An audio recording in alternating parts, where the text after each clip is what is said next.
TruthSeekah and/or its affiliates are not responsible for any strange phenomena that may occur during or after listening to this podcast, which may include the following: heightened senses of awareness, psychic abilities, UFO sightings, alien contact, time loss, out-of-body experiences, ringing in the ears, ESP, lucid dreaming, increased synchronicities, astral projection, telepathy, stronger intuition, levitation, miraculous healings, and/or remote viewing.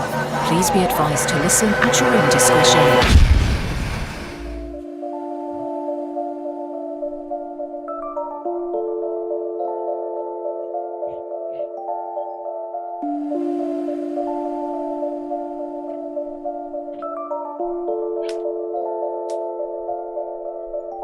Won't you come and take me away?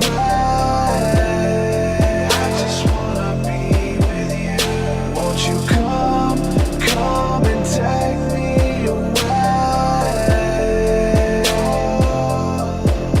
To a place to walk on troubled seas, faith to stand when I don't believe. I just wanna be with you. Won't you come and take me away? I just wanna be with you. Won't you come? You are now locked into the TruthSeekah podcast. Gargoyles! Psychics! Everything's ungodly! Dark Savage! Streaming live at TruthSeekah.com. She's not a Christian! Give it up, y'all. Your portal to the paranormal, esoteric, and all things spiritual. She's tampering in dark sided stuff! And now, your host, TruthSeekah. Hey, what is up, ladies and gentlemen? I'm your host, TruthSeekah. This is the TruthSeekah podcast. We seek truth on here. We talk truth.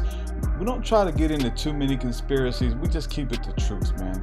That beautiful essence that radiates down to your core. Like when you hear it, you know. You get chills when you hear it. It makes you feel good. Those kind of things, man. The TruthSeekah podcast. Listen, we literally leave no stone unturned, no leaf unturned. We cover it all. We're going to be doing that today. My guest is a amazing person. She's been a friend for a couple years now, and it's going to be really good. We're going to be talking about UFOs, ETs, spirituality, and spiritual healing, and any and everything in between. So make sure that you guys stay tuned for that.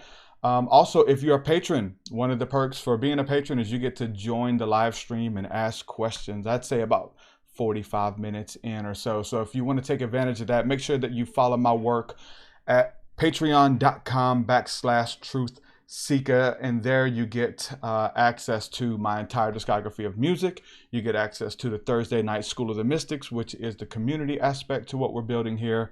Also, making my breathwork sessions available on there every Sunday morning. If you guys want to be a part of that, you'll get that alert on Patreon too. All at different tiers. My guided meditations and all that cool stuff is available. So make sure you check it out. Patreon.com/TruthSeekah. Some of the latest patrons within the last week or so. I'm gonna give a shout out to some of these beautiful people who help make this show possible. These are the co-creators. I couldn't do it by myself.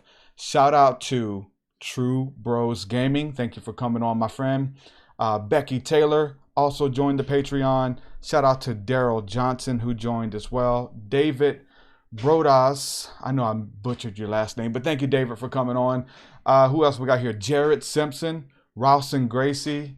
And thank you guys for believing in the work and partnering with me. If you'd like to support, go check it out. Patreon.com/TruthSeekah. Again, I said that all of my music is there. All of the 200 plus songs that are there. I just dropped a new EP entitled Emotions. It's available there as well. Most of those songs have been there for several months. Some of them probably close to a year.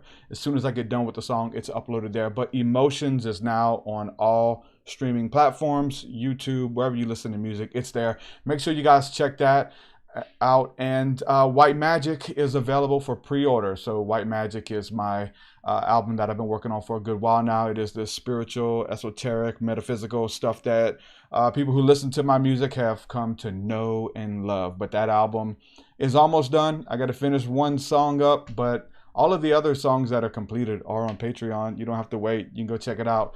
But if you go to TruthSeekah.com, you will see the pre-order link to get an autographed copy. I'm only doing a short run of those. But if you want to get that, make sure you check it out. While you're there at TruthSeekah.com, you'll see some other flyers as well. There's a flyer for the November event that we have coming up with myself and Illuminati Congo. It's the Reset, Refresh, and Renew Retreat.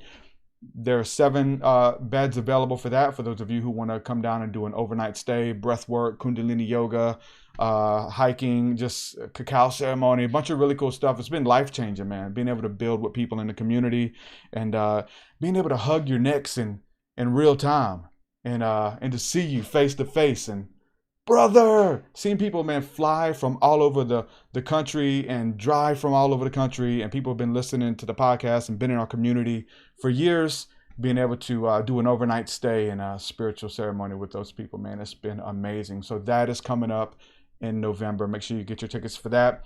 Also, September 28th, I believe it is, I'm launching the Path of the Healer course again. We're going to be launching that. We've put about 12 students through it, and I've seen many of the people who went through it flourish and start their own online healing sessions, online coaching, going live, doing readings on Facebook, prayer sessions, all that cool stuff, just launching healers to step out and do the things that they were called to do, that they radiate deeply within to bring forth healing to the planet. And that's done through podcasting, that's done through music, that's done through so many other means. So if that resonates with you, go check out all of the stuff there. But all of that is at patreon.com. That's at truthseekah.com. All right. Without further ado, we're going to go ahead and jump into today's discussion.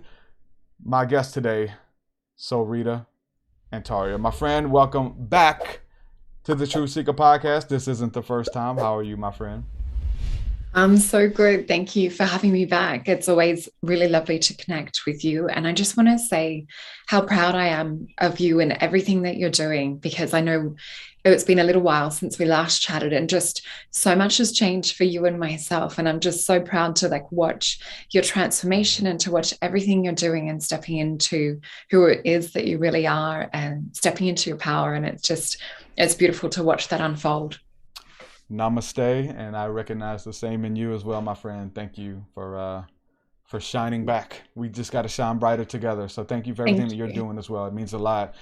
We did a talk, I want to say it was 2017 or so, but it was one of the last talks I did before my channel got deleted, and the plug was pulled on my old YouTube, and I lost a little bit of work. I only lost a couple episodes, but it was your episode and maybe 2 or 3 more that were really near and dear to my heart, and I lost them. So I hate that, because we had a really good talk, but guess what? We get to have it again, and we get to build upon that. So, and it's elevated now because we're older and wiser. Yes, for sure.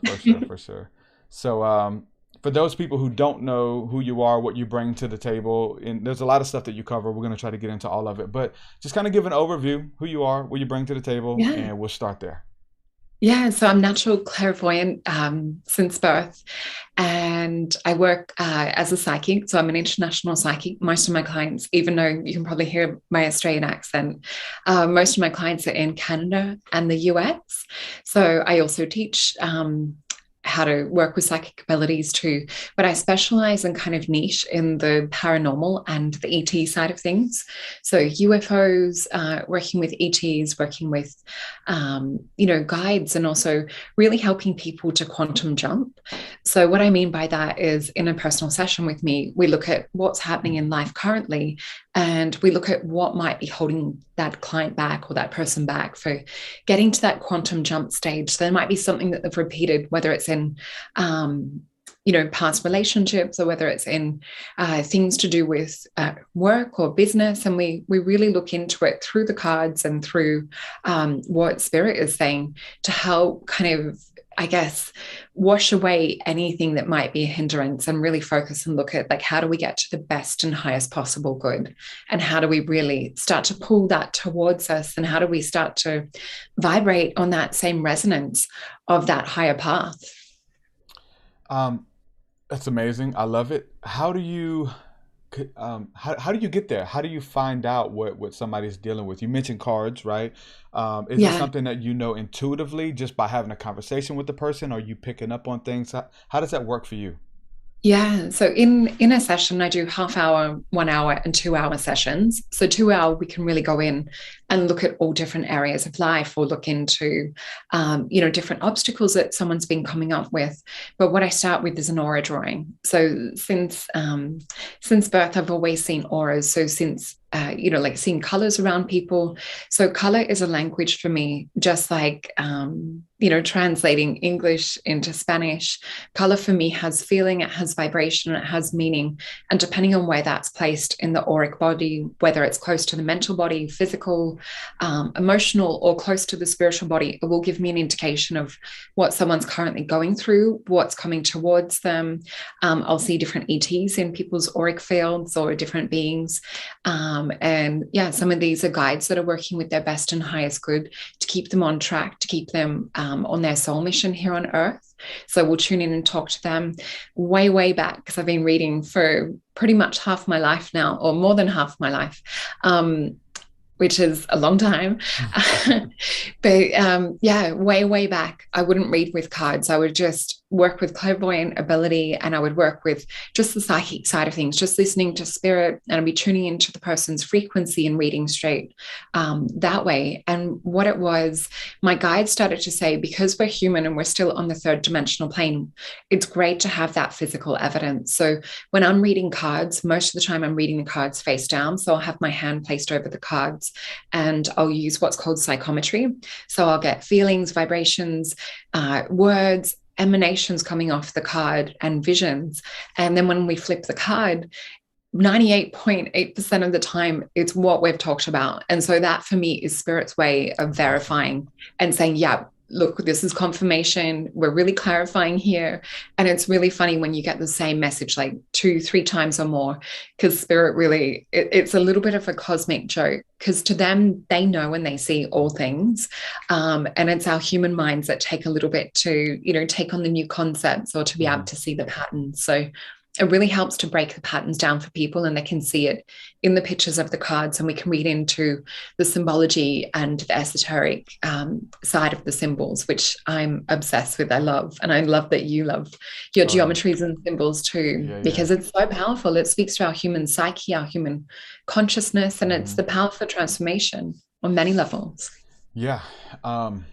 Now, what about those symbols and things like that? Like, obviously, if you're dealing with the regular tarot, you see the death card or something like people get scared. It's not always something bad, right? Does that mean different things to different people, or do you have to explain? Listen, it doesn't mean you're gonna die. There's just if somebody isn't well trained, they just see that death card. Oh my God, somebody's gonna die, and it really doesn't mean that, right? Do you have to explain that to them to kind of ease some people's feelings and stuff? And that's where I read them really from what spirit says first. So because we are reading it with psychometry before we flip it, we get a feeling, and they tell us exactly like what this relates to. And then when we flip it, say if it is the death card, for example, that can sometimes mean like transformation. In one particular deck that I work with all the time, there's a phoenix in the background. So it can be a rebirthing. So it's like letting the old die out, things that are no longer resonating with you, perhaps like shutting the door, cutting the energy off to a certain situation or circumstance, and really looking at what it is that you want to build. So say if we're talking about almost a chance at being born again in this lifetime, and what energies and things can we put towards it. So if we get the death card come out, we can ask for clarification and pull out more information around what that situation is. One card, for example, that most people would freak out is the card of the devil. So there's a meaning in that. And I think this is so important to what we're seeing go on in the earth right now. This archetype, because they are archetypes, the cards, we're seeing this archetype being openly displayed across the planet right now in many different countries, especially here in Melbourne, Australia, where we're seeing it out and fully exposed on mainstream media and different things. But what this is a sign for, or what it invites us to kind of explore, is the opposite of that. So it's when the dark gets so dark that it no longer feels to hide or to, try and sort of ride in the undercurrent. It's so fully exposed. What that does, it forces the light to be birthed, and it forces us to really not only be polarized from that, or to see that polarity, but to really go, right, if this is here and it's existing, we need to step forward into this light. And who can we surround ourselves with? What can we do that helps to hold that frequency, holds that resonance of the light, so that the dark does not even penetrate our field at all? That's good. I believe in contrast, and I love contrast. Without the darkness, you have no idea how beautiful the light is, unless you sat in darkness, in the depths of how dark it gets, and when it's really dark, like it is now, any light is good light.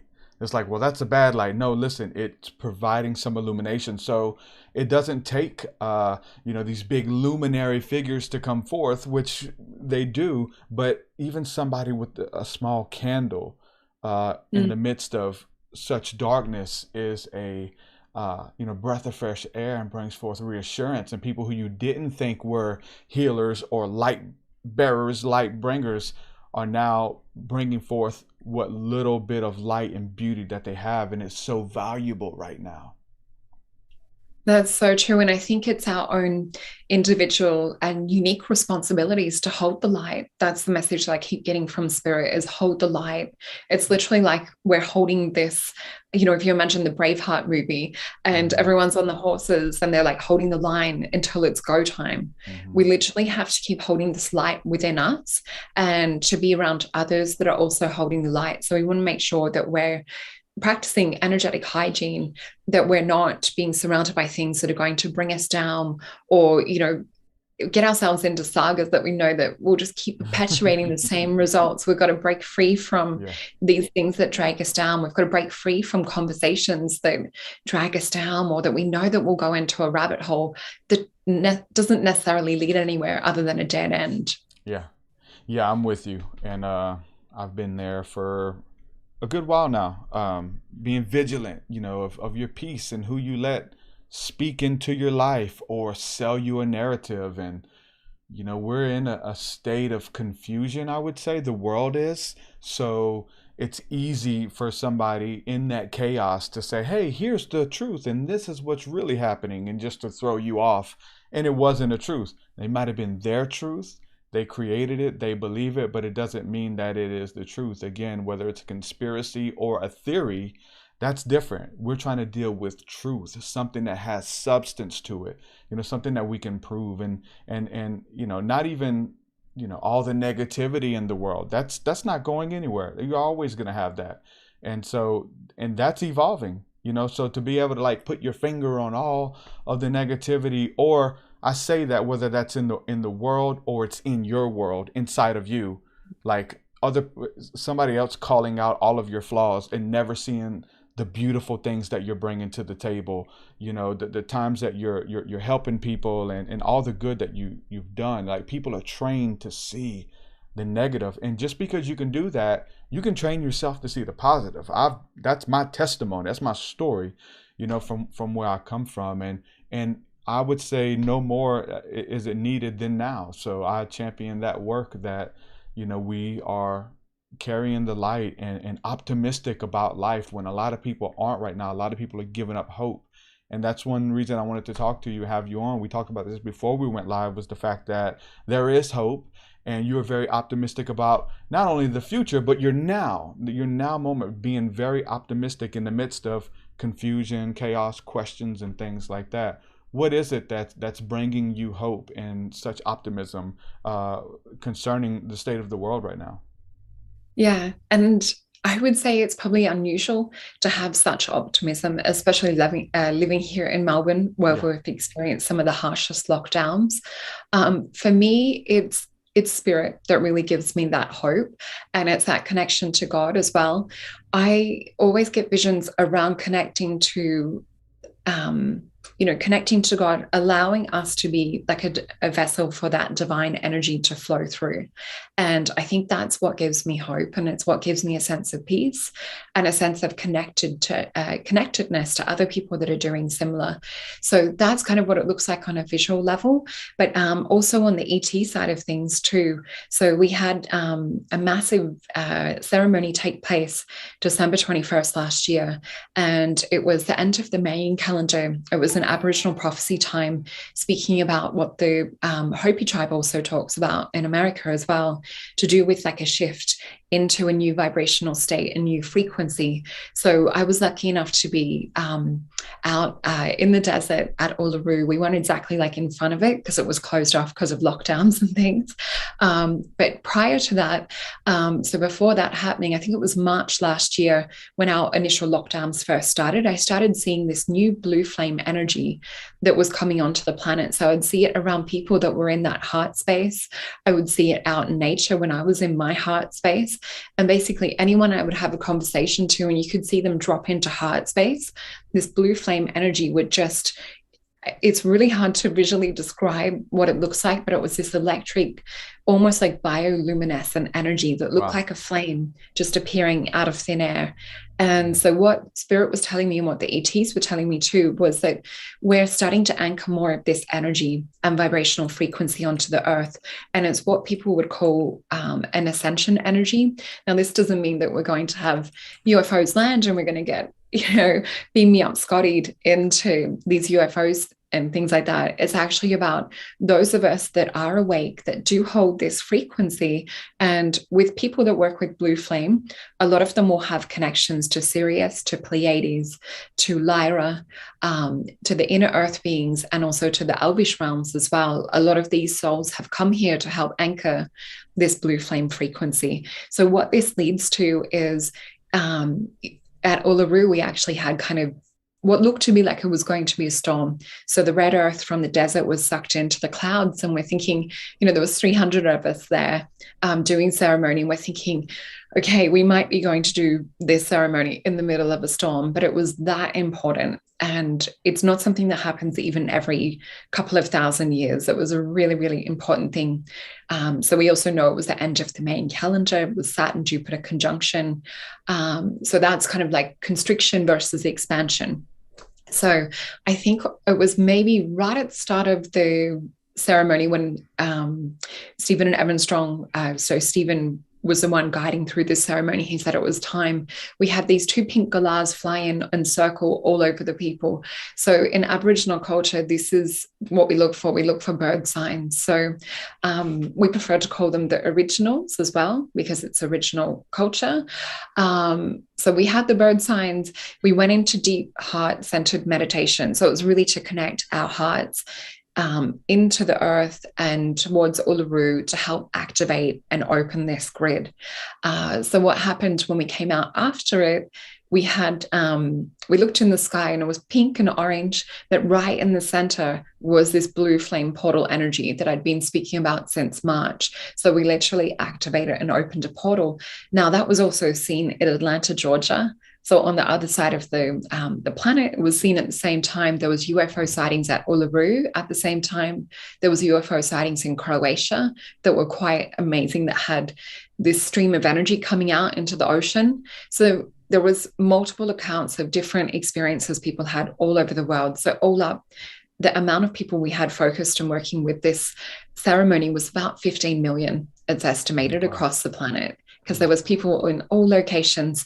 So what this is leading to is we're following the continuation of this. So there's been other different rocks returned back to sacred places here with original elders that have activated this grid. So if we look at that, we're activating a grid of light, and this blue flame energy and other ascension energies coming onto the planet, we're helping to transform and shift the vibration of the planet. And this is why we see such struggle with people at the moment that are stuck in old patterns and old ways.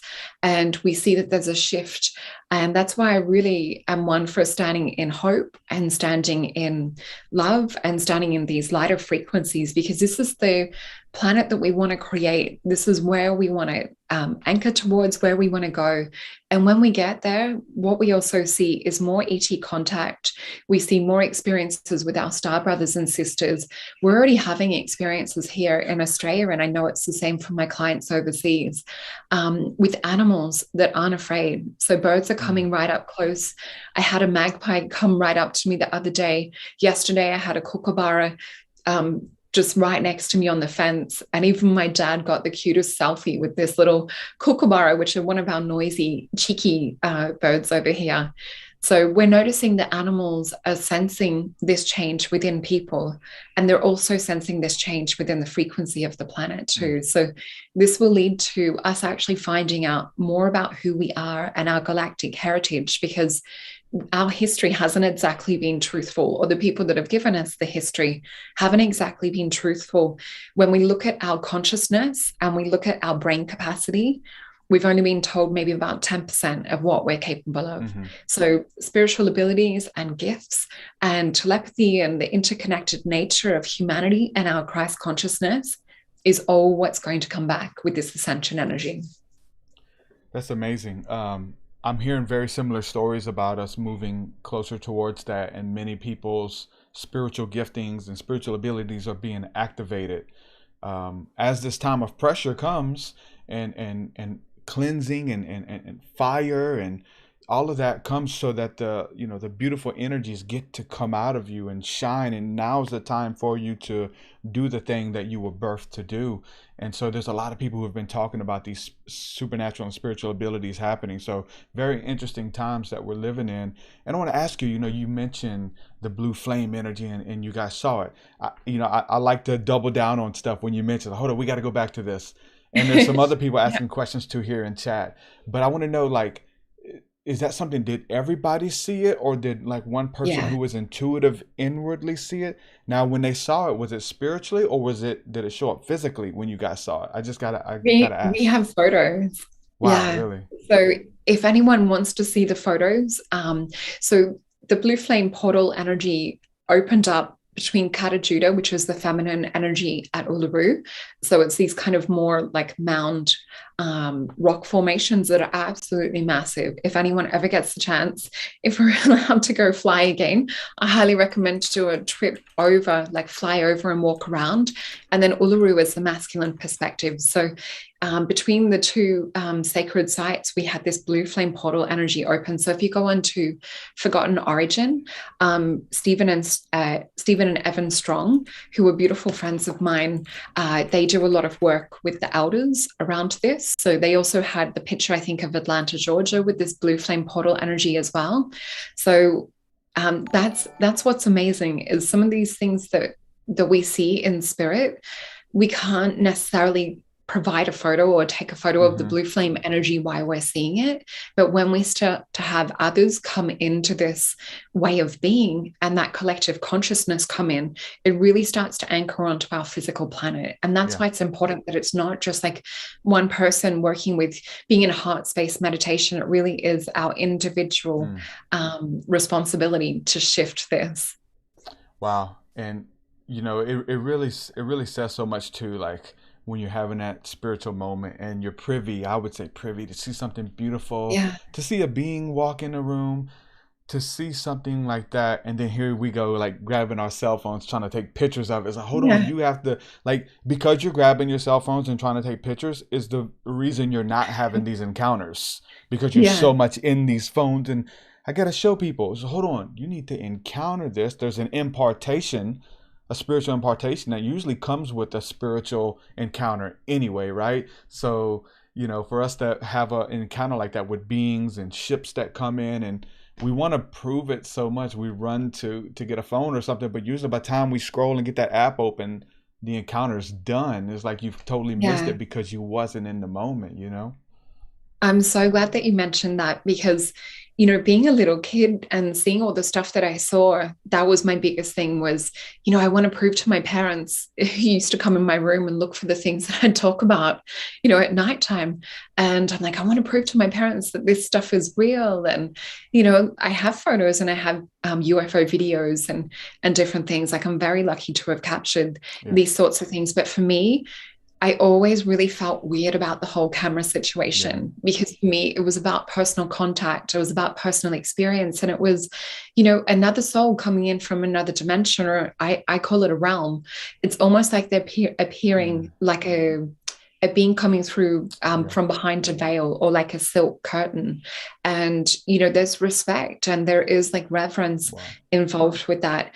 And we all need to differentiate between what feels good and what feels, you know, uncertain. So for me, with my experiences, I've been so lucky to connect to beings that are there for my best and highest good, or beings that love me unconditionally. But I'm very careful about the space that I occupy and my thoughts that I occupy around that. So if I do sense anything that is uncertain or is perhaps like wavering in messages or anything like that, you know, it is cut off, it is shut down. And out of the hundreds of UFOs that I've seen, I've maybe only seen 2 that I'm like, oh, this feels a little bit kind of sketchy, or even to the point that it could have even perhaps been government. Mm-hmm. But most of them, it's like, I describe it as seeing dolphins in the wild. So I'm one of those people that squeals with absolute joy when I see dolphins in the wild. And it's the same when you see UFOs fly over, or if you're seeing a fleet of them fly over, there's just this heart expansion that takes place. And I really feel that that's why they're coming in and having contact with us, is to expand our heart space. And that part of us that, you know, that God resides in as well, because it's that expansion of this energy and actually allowing and flowing that higher part of us and that God frequency into this temple or into this body. Wow. I wholeheartedly agree. And there's so many questions and so many things that we can double down on that. And I want to, but we got to go to a quick break. On the other side of the break, I want to talk to you about how we can work with ETs and how we can see UFOs and things like that. You mentioned seeing hundreds, and there's people who have never seen any. So on the other side of the break, I'm going to talk to you about that, how we can work with ETs ourselves. Ladies and gentlemen, we'll be right back after this.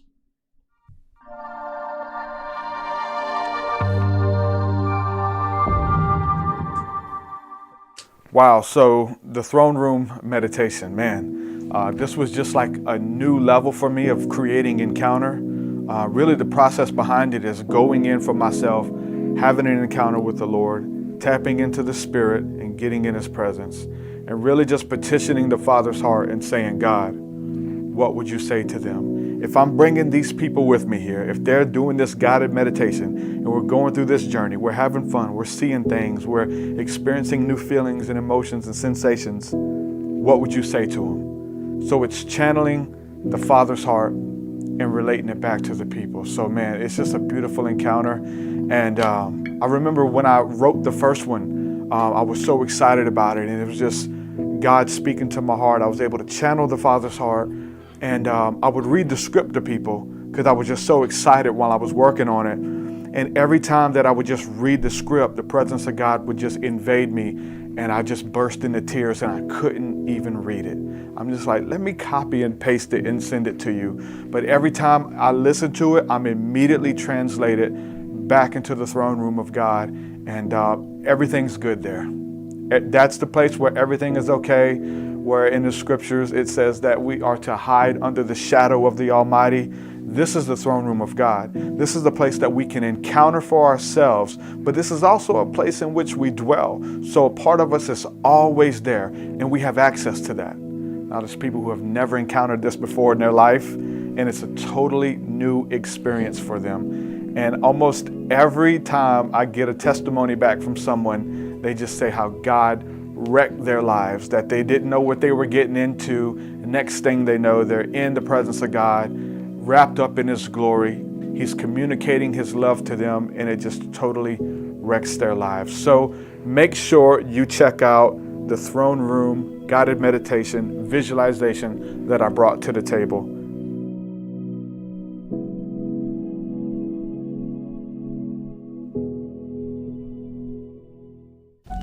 There are things that go bump in the night. Pull up a chair. Don't be scared, for you have many friends unaware on the TruthSeekah podcast.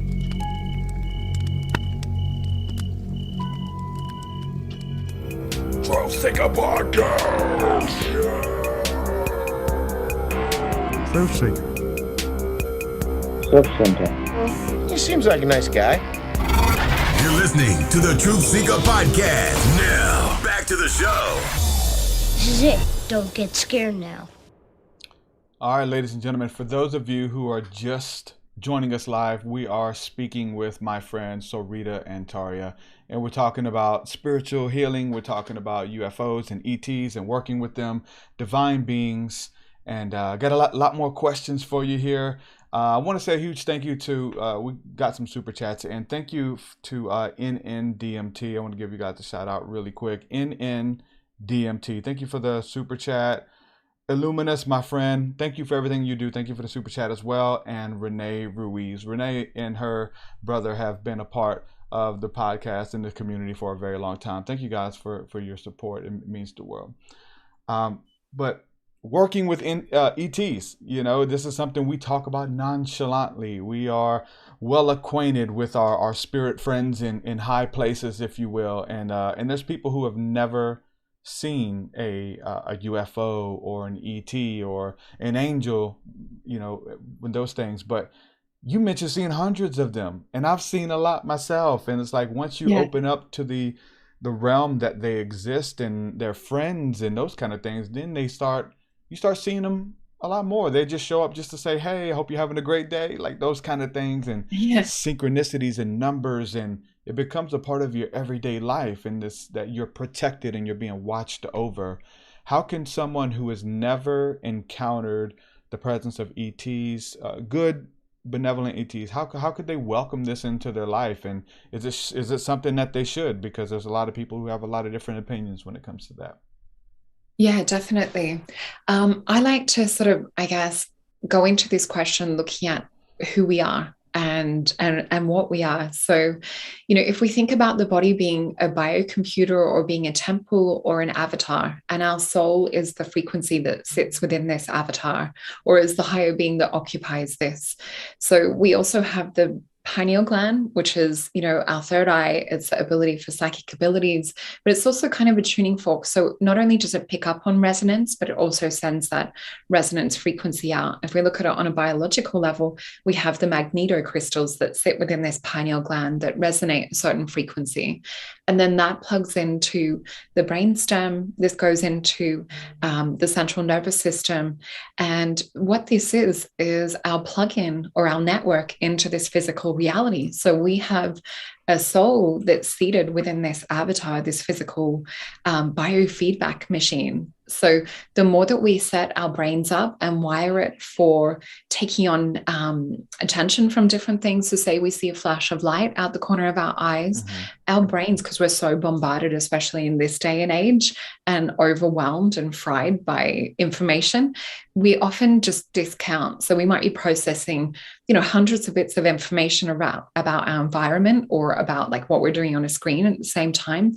But if we can stop in that moment of seeing that flash of light or feeling a feeling, whether it's, you know, picking up on kinesthetic touch coming through from another realm, or whether it's we're hearing auditory sounds coming in from another realm or from like higher dimensional beings, the more that we tell our brain that's vital information, the more that we start to rewire our neurology and start to rewire these little brain synapses and build these strong ropey pathways.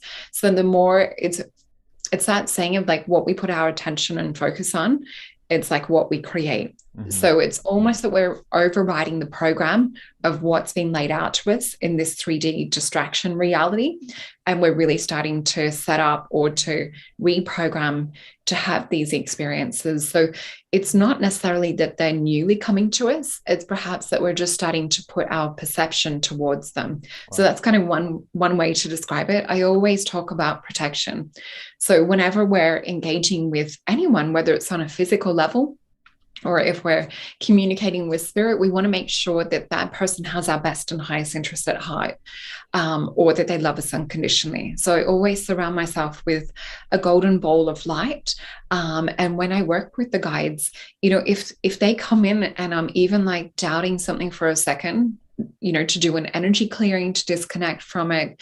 But because it's been something that I've done most of my life, you know, I'm so familiar with frequency and with what feels good. But you can ask if a being does appear to you, you can ask, do you love me unconditionally? And it's universal law that they have to answer if you've asked 3 times. Yeah. So for me, if there's a shadow of a doubt in, second time asking, it'll definitely be cleared by 3rd time. So you don't want to work with any trickster beings or any kind of manipulators or ones that are just going to stroke the ego. You want it to be a good mutual feeling experience, just the same as I described, UFOs flying over and that open-hearted joy. And there is that feeling of kind of like brother sisterhood when you have these UFOs fly over that are benevolent. So yeah, protection is like one of the highest things. It's all about frequency. So we want to keep our temple, our vessel, really high vibe, because we don't want to open the gates of this temple to allow anything dark to come in. So this is where it's really important to eat really high nutrient dense foods. So a lot of like alkaline foods, a lot of superfoods, things that are very nutrient dense, carry a lot of electricity. So especially fruit is one of like the highest electrical conductivity things that we can have, because we're going from being carbon-based beings on the 3rd dimension, and we're trying to really gain more light. So all of these high nutrient dense plants have a lot of biophoton sun energy, which is essentially we're eating light. So this is also part of maintaining and getting into a frequency of receptivity, because these higher dimensional beings, it's harder for them to come in and communicate to someone that's in a density of like fast food or eating things that are going to be keeping that frequency low, or sort of switching off the mind. Yeah. So I hope that sort of made a bit of an explanation around it. For sure. And there's a comment here from Blindum. It says, I'm working on expanding my heart space, and in recent days I have felt more connected to my family and to the world than I ever have. But he says, I'm a work in progress. So That's beautiful. Working on your own energy and living what we say from the heart space, but from the heart up, and and you start welcoming those same vibrational energies.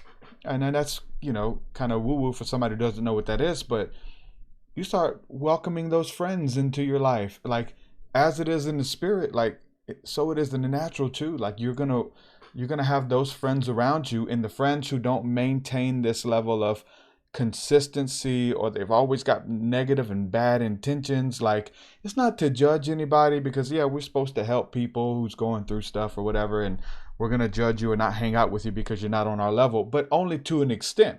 Like there's only so much you can do with people who are, I would say in my case, talking about robbing people and stuff like that. Hold on, no, we can't hang out. You're trying to rob people and go get drugs and stuff. No, we're not hanging out. And you start hanging out with people that's like, hey, let's meditate together. Hey, let's do a prayer meeting. And so there's other people that are help building you up with beautiful things in your life as you say, no, this is the vibrational level and the consistency that I'm working at, where it was something really dense, really low, negative, always complaining, always griping.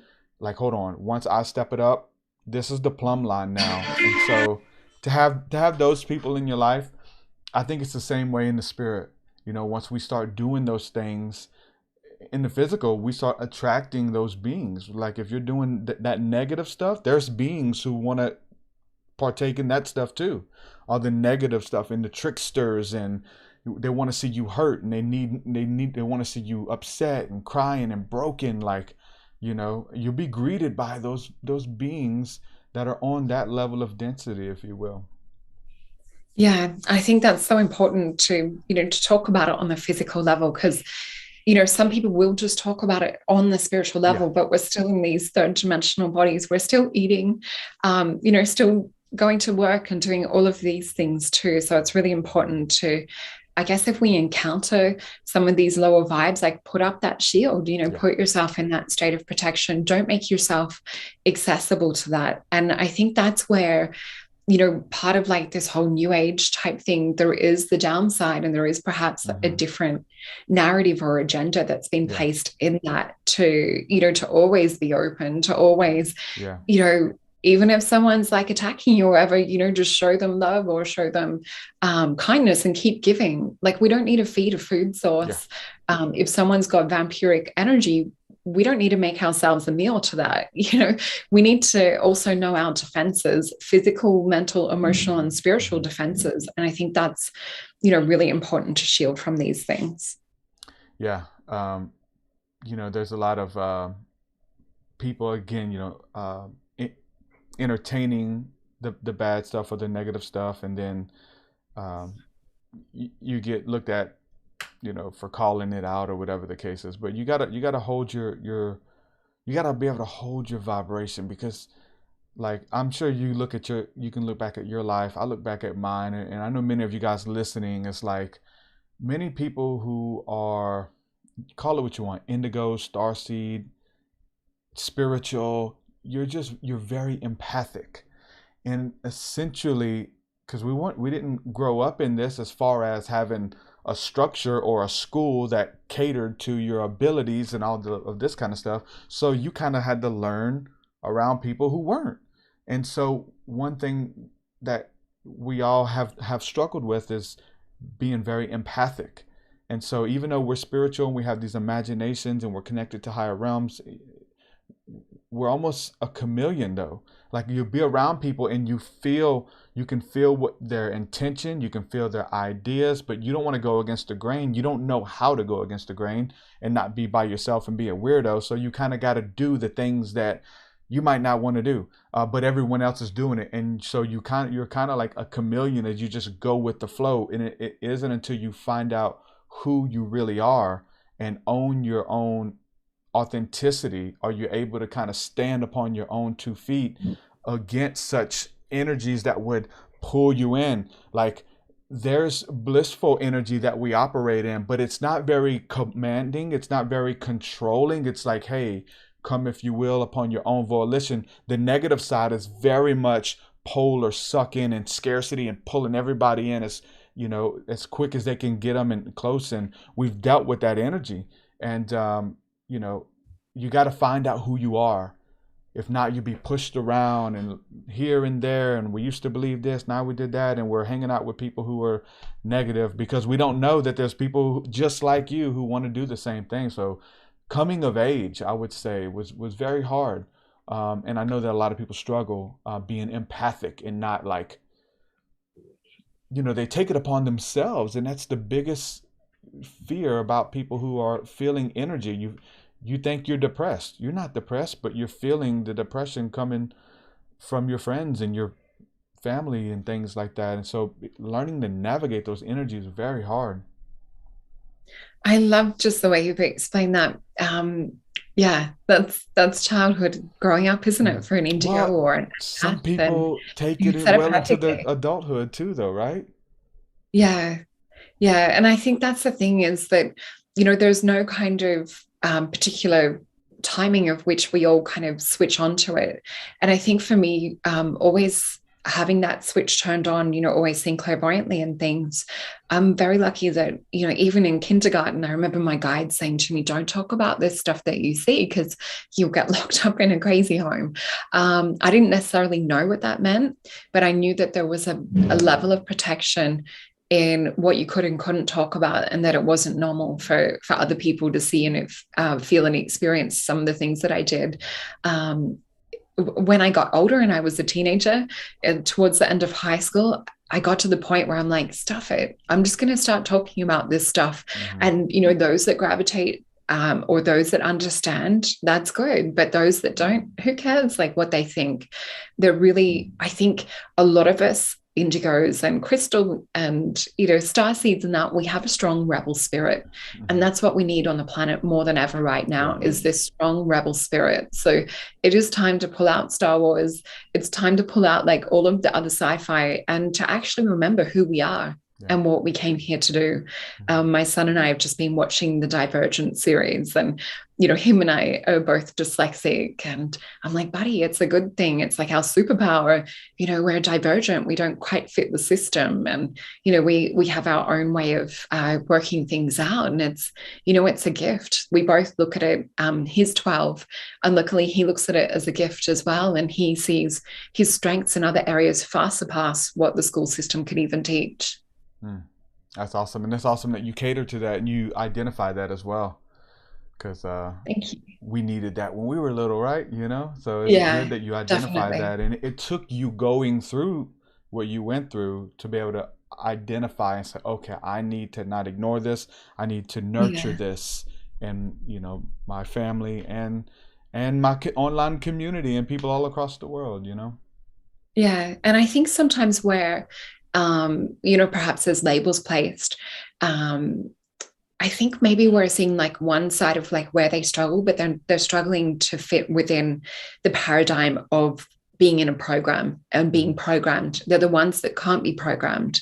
So they're the ones that perhaps see the truth in everything that's happening. So I really do view it as a superpower or as a gift in that way. And just even, I think science is like far behind with catching up. So just as the Chinese people saw the acupuncture system and the beautiful Indian people saw the chakra system, science is still far behind. We're now able to use electronic detectors to be almost like a little metal detector going over acupuncture points and beep when they're on there. So we know that there's an electrical current with these things, but it doesn't mean that everyone can see them. Some can. And I also want to talk about, to do with our biology. There's different things.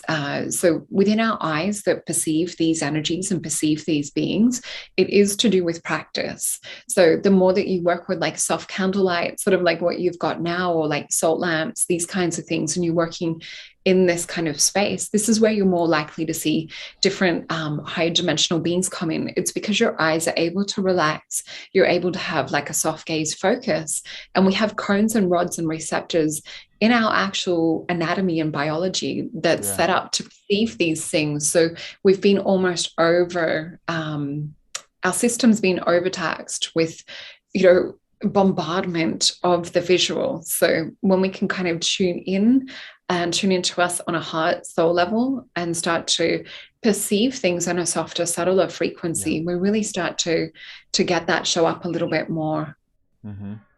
Yeah, the Bible says that we're fearfully and wonderfully made, and like our bodies and our anatomies, like if we just go over that, there's so much, like we're connected to the stars, mentioning being empathic, like being able to read thoughts and know things around people just by being in a crowd with them. I'm a devotee of Christ, right? Jesus Christ. And like, he was like doing this stuff everywhere he went. He'd be in a crowd with strangers and he knew that people were plotting his demise and wanted to kill him. He'd be in a crowd of people and say, hey, we got to go. We got to get out of there. Like, has anybody else ever been there? I've been there. I've been in a place and you get the sixth sense, the spider sense, whatever you want to call it, discernment of spirits, the Bible would call it. But you feel it and you're like, hey, we got to go. Like something's fixing to go down. And then you go and then, so-and-so showed up and they had a gun. And so, whatever it was. And so much stuff. But like our bodies are connected to each other, to the stars.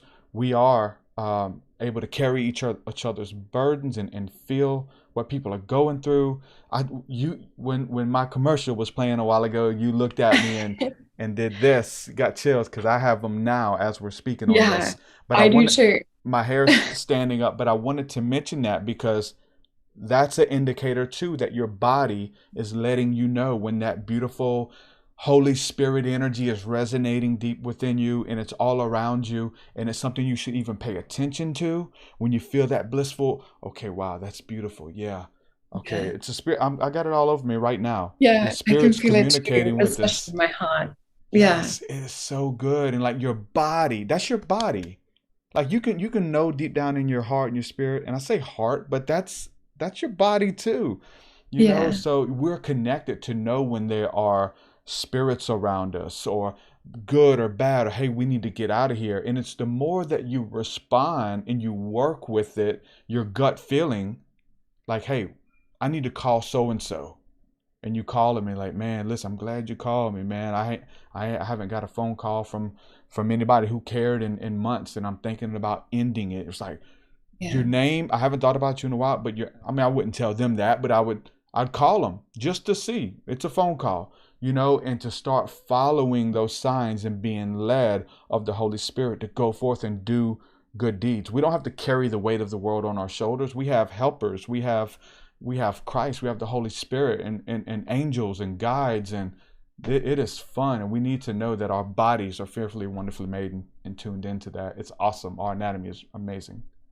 It is. And I look at it as the biofeedback between like spirit and physicality. So like, when we're talking, and I've got them again, the goosebumps, like when, yes. when your commercial came on and you were speaking those beautiful words, it was like liquid gold energy coming in, and my body, my spirit was just drinking it up, and just, there was this sense of flow and connection with that. And so it was just like electrified.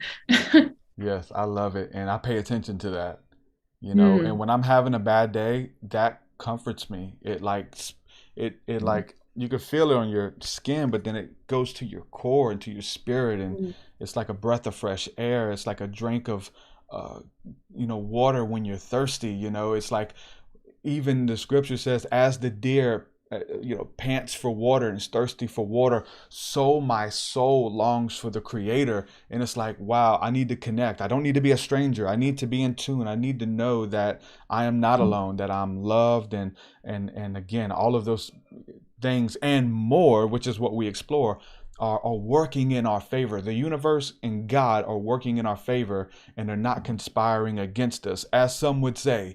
And so that changes the way that you operate, that your mind works, your brain works, and shortcomings and circumstances and situations work. You're not a victim anymore. You're a victor, and God is for you. And if God be for you, who can be against you? That's so well said. So good. So we got to know that deep down in our core. We got a few minutes left with you. Before we end, is there anything else that you wanted to talk about, that you want to bring up? I know you do one-on-one sessions. We mentioned that you're booked up to January. Is that correct? Yeah, crazy. Goodness. Hey, wow. Yeah.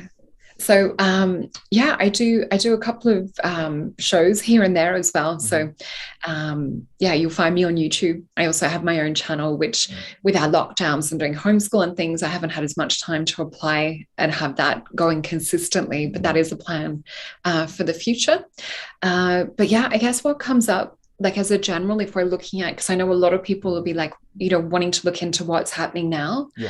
So we are in the process of really birthing this new light frequency on the earth. We're really shifting from being physically dense beings into holding more light. Now, this is something that's coming up in photos. So I've had a lot of photos that have been taken just over the last, probably this lockdown period, actually, like the last year and a half.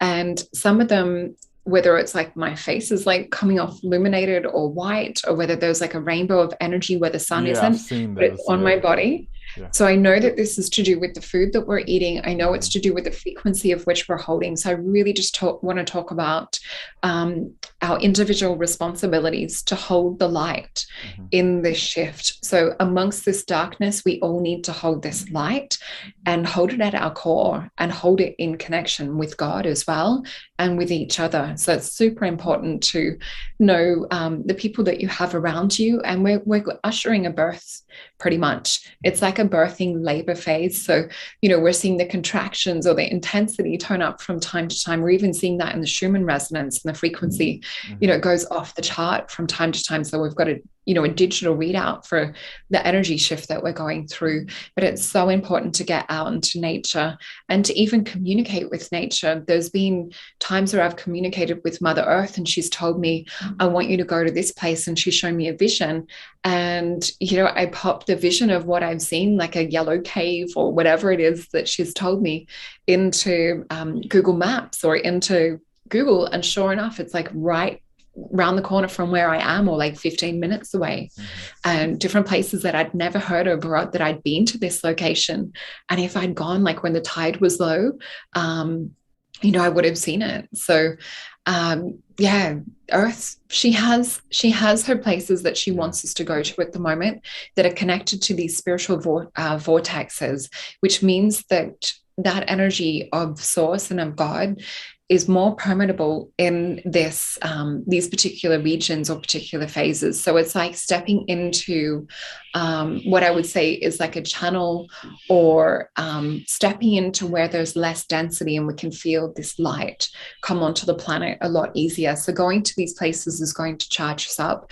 We're going to come home, from these walks in nature or from these sacred sites, feeling nourished and feeling topped back up with that spirit energy.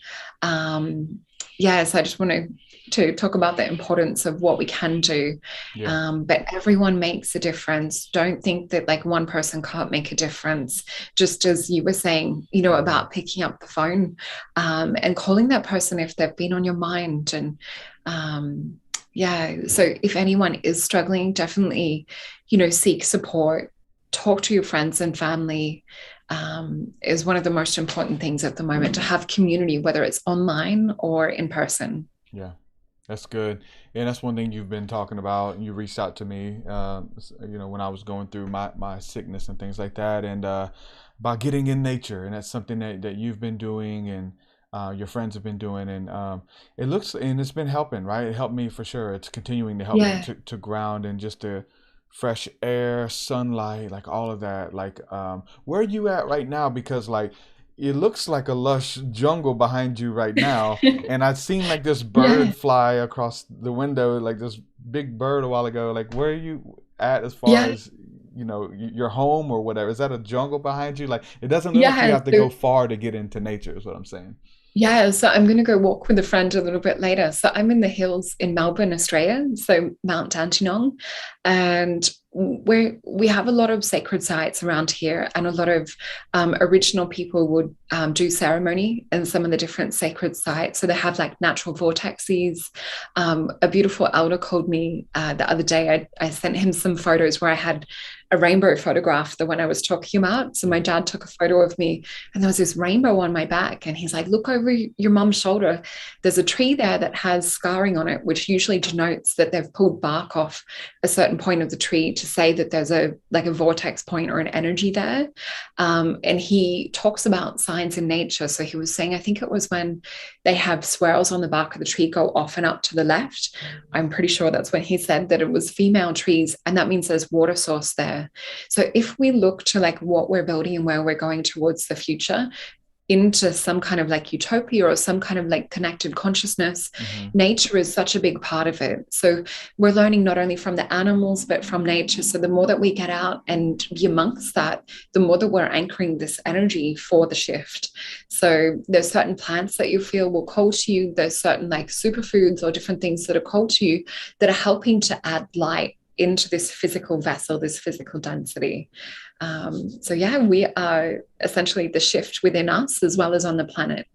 Yeah, that's so good. Again, for people who want to make contact, for people who want to welcome these higher, beautiful, blissful energies in, and work with angels and ETs. I don't care what name you give them. To me, they're all, a angel is a messenger, and they carry, they carry messages. I think in many, even their genetic makeup is a message, right? Like when somebody comes to you, again, if you're empathic, you can feel their message.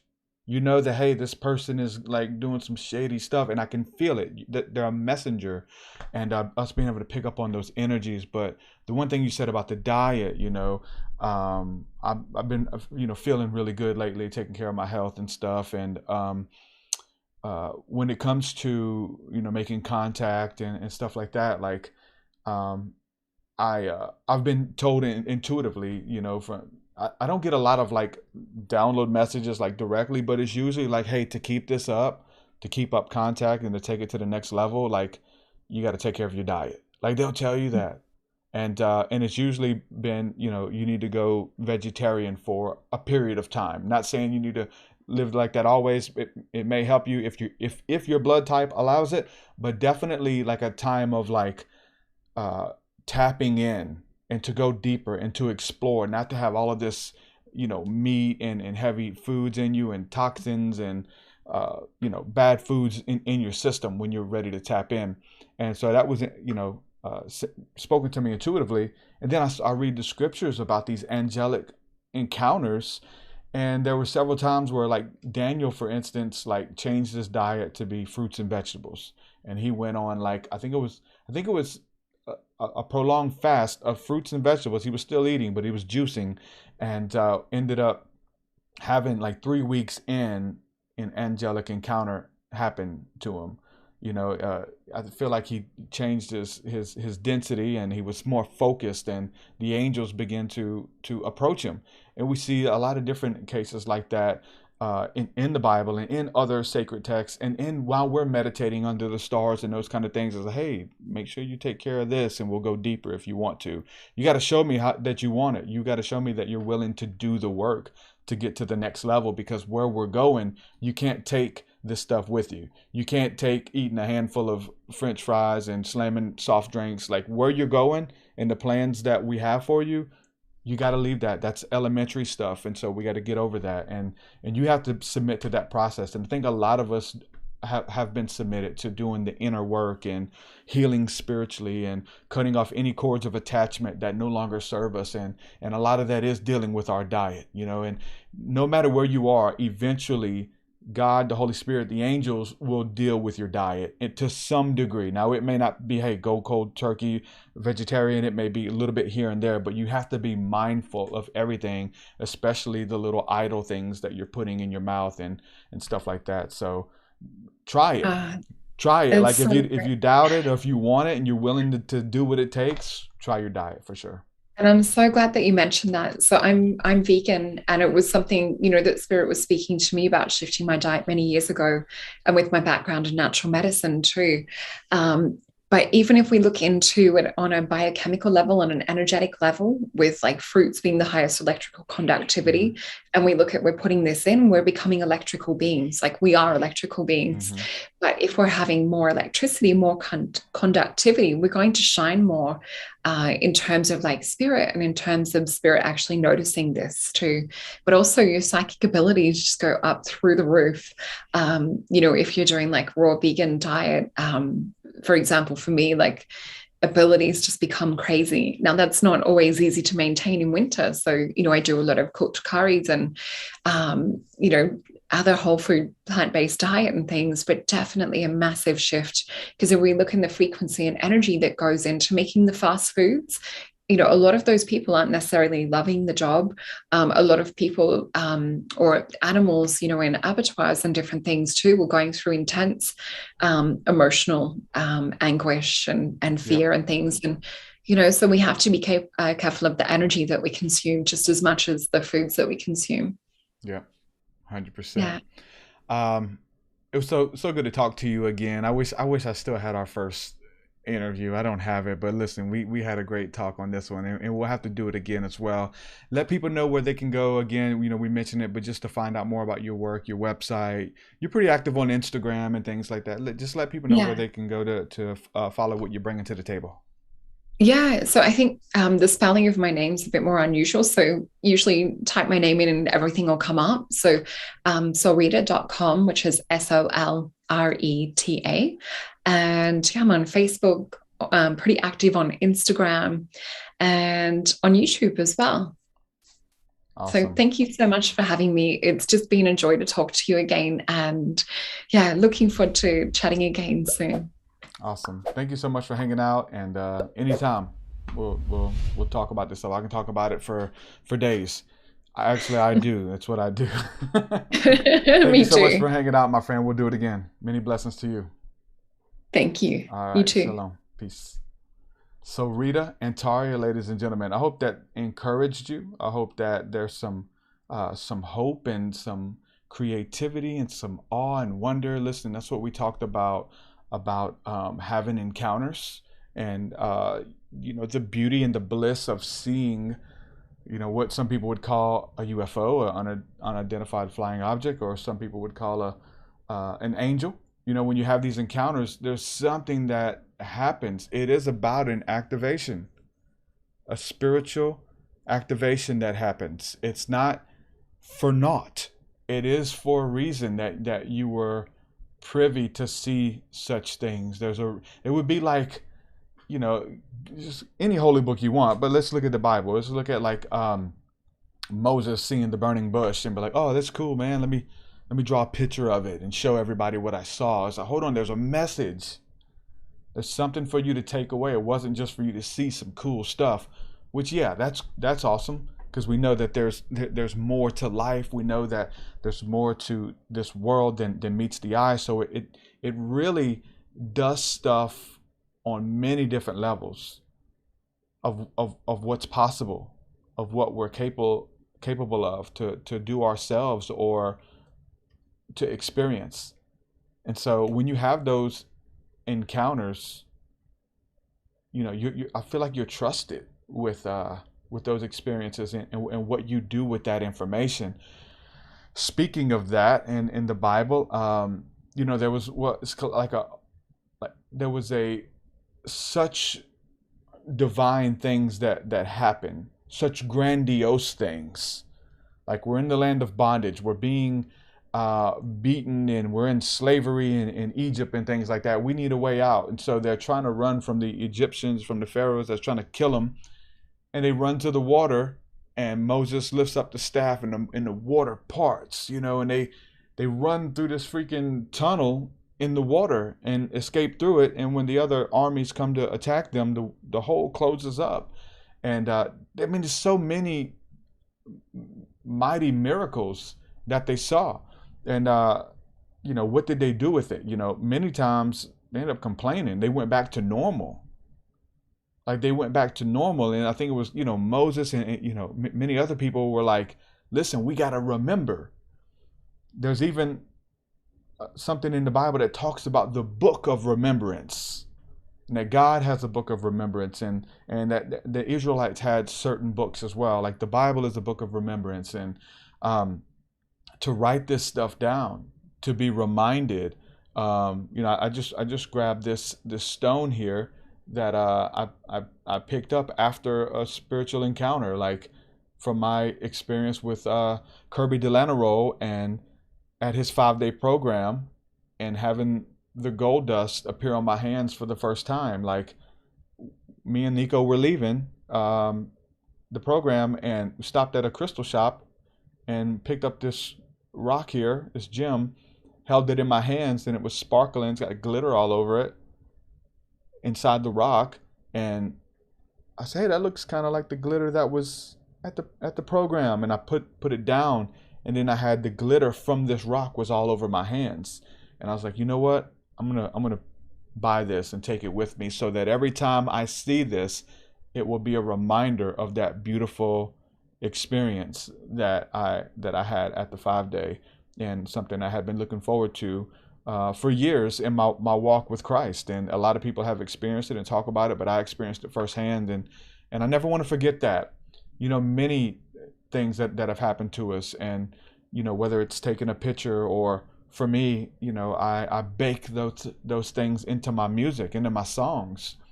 It's full of supernatural encounters, and you know, blogging or journaling or talking about it on a podcast episode. So many things that we forget, and there's power to that, you know, to be reminded, because we forget, or we talk ourselves out of it, or you think you can hold it all in your head, but you can only hold so much, you know. And so you need to get it out, you need to write it down. And so the scriptures were big on being reminded of the miracles that God would do for people, and some, you know, anything. And obviously we talk about tattoos and signs and symbols, like they, you know, invoke a feeling or a thought or a remembrance. A lot of people get family members who passed away, they get their names tattooed on them.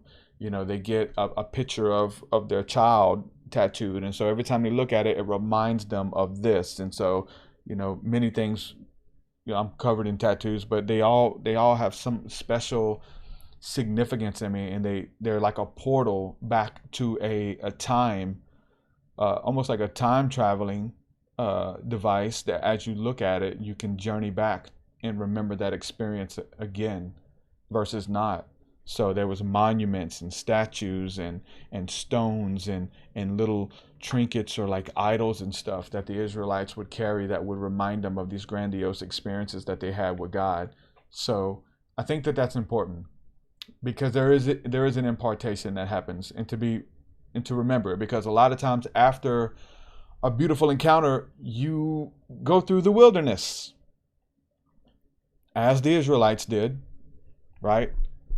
When you read, after having those grandiose experiences of them escaping the Egyptians and seeing miracles, then they go through the wilderness. They literally were wandering the wilderness, and that's just talking about a place that is almost like a place of confusion, a place of despair sometimes, or not having a game plan. A lot of that, we wander even after having something grandiose happen, and then we go through a dark night, and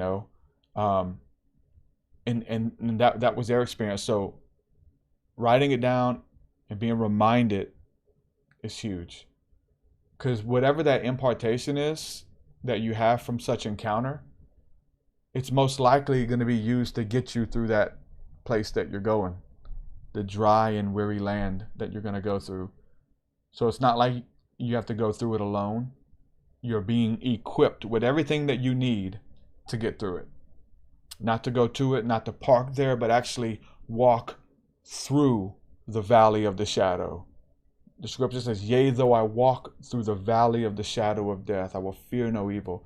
It doesn't say as I pitch my tent and as I camp out and as I make my home in the valley of the shadow. No, I'm walking through it. I'm going through it. I'm not parking here. This is a season, and I'm going to be faithful in this season. I'm going to do whatever I can to pass any tests that are coming my way, any tests that I'm taking in the spirit. And the way you pass those is to respond with love in everything that you do. In everything that you do. Renee Ruiz says, the spiritual life never gets old. I could talk about this for days. Me too, brother. Yes. And I said I could talk about it for days, and I do, on the TruthSeekah podcast and my music and whatever, my books and all that. I love it. I love talking about this stuff, the paranormal, the supernatural, the mystical, the esoteric. Like, for me, it proves the existence of the afterlife. And I do think that is one of our, mankind's biggest questions from all religions and all walks of life, is the dealing with your own mortality and what happens when you close your eyes forever. What happens on the other side. And so we make up stories, and we have lore and we have myth. Every religion has something a little bit different. Then we have near-death experiences that are so popular right now, like, because we're in a season of death, So we're like, hold on, what's happening? All my near-death experience episodes are like through the roof right now as far as views. Old episodes that are forgotten about, people are finding because they're looking up what happens when I pass. Where's my mom? Where's my family members on the other side? So I think that, talking about this stuff, it really helps. And especially the paranormal and the supernatural, which, listen, people are scared of those terms, but the Bible is a book of paranormal encounters with angels and with aliens and with ETs and with spirits and with demons and all kinds of things, creatures.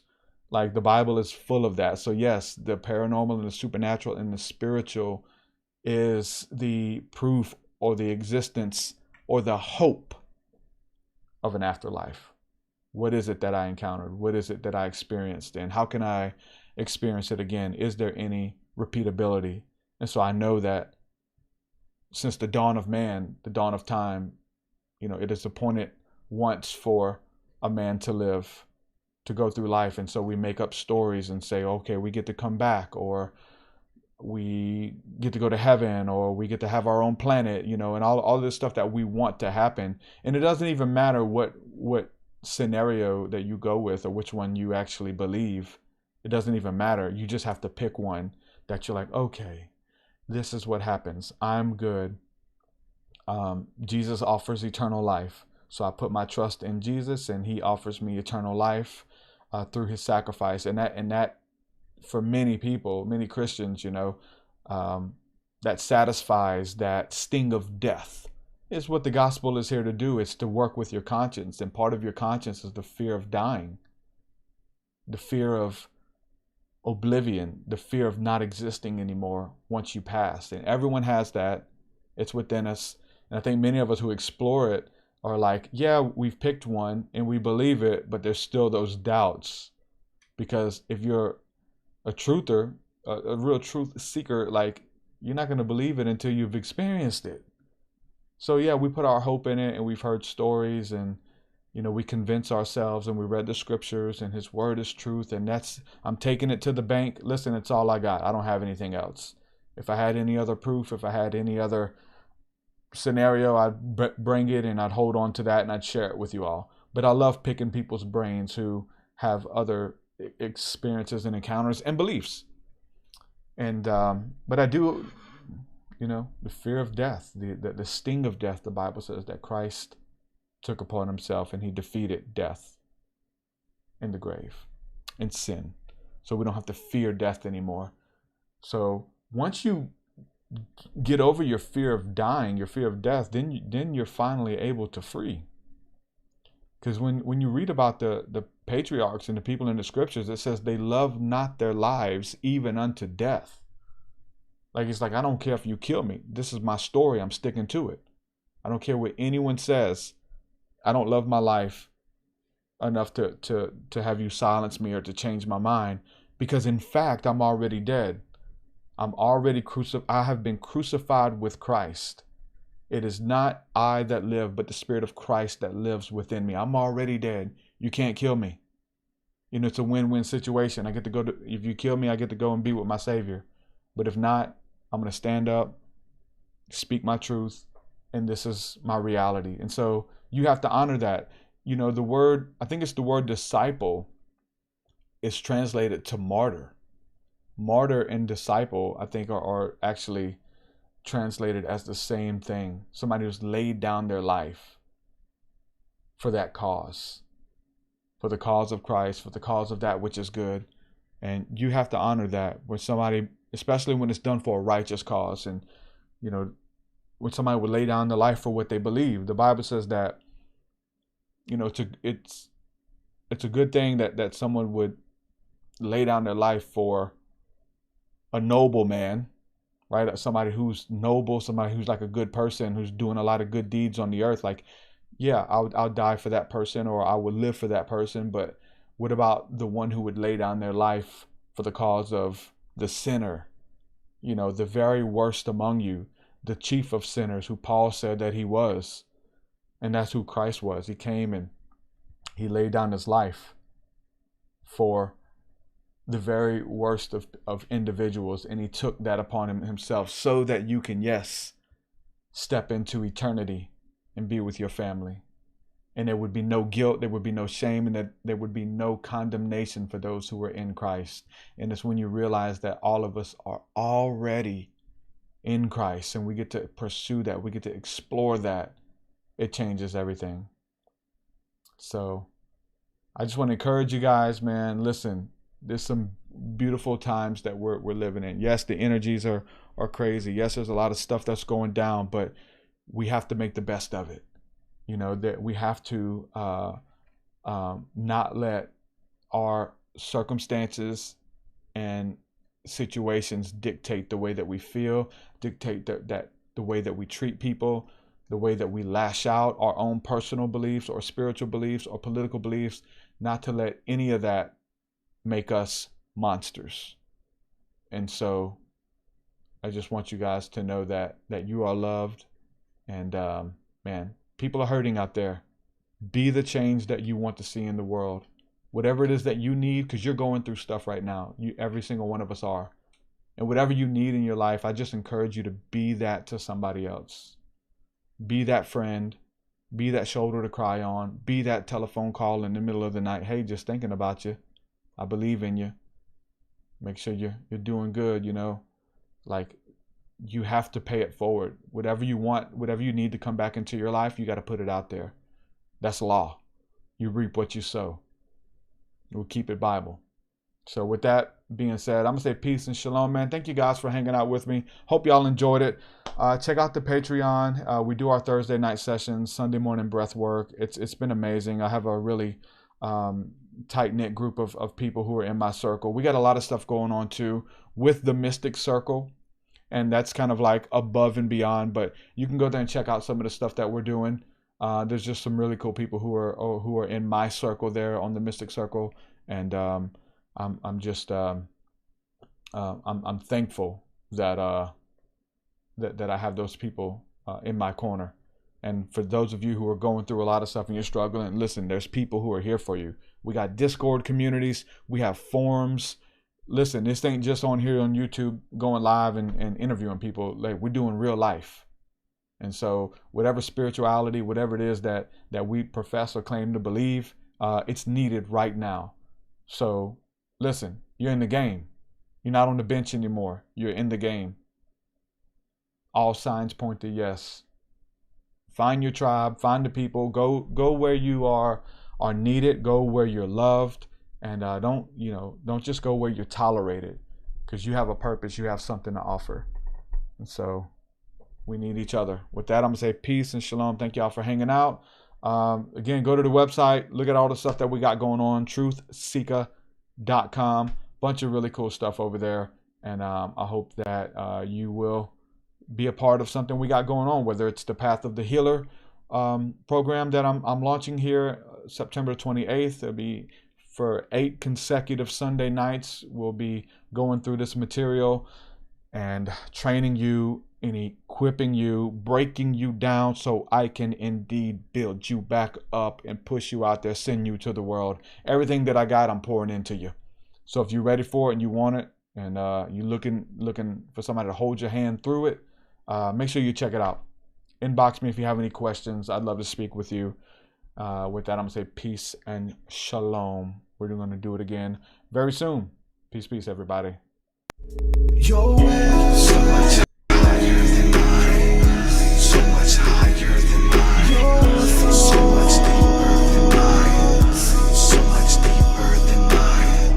Well, that does it for this episode, folks. To hear more episodes of the TruthSeekah podcast, head over to TruthSeekah.com. And if you're wanting to support the show and get rewards, go to our Patreon page at patreon.com/TruthSeekah.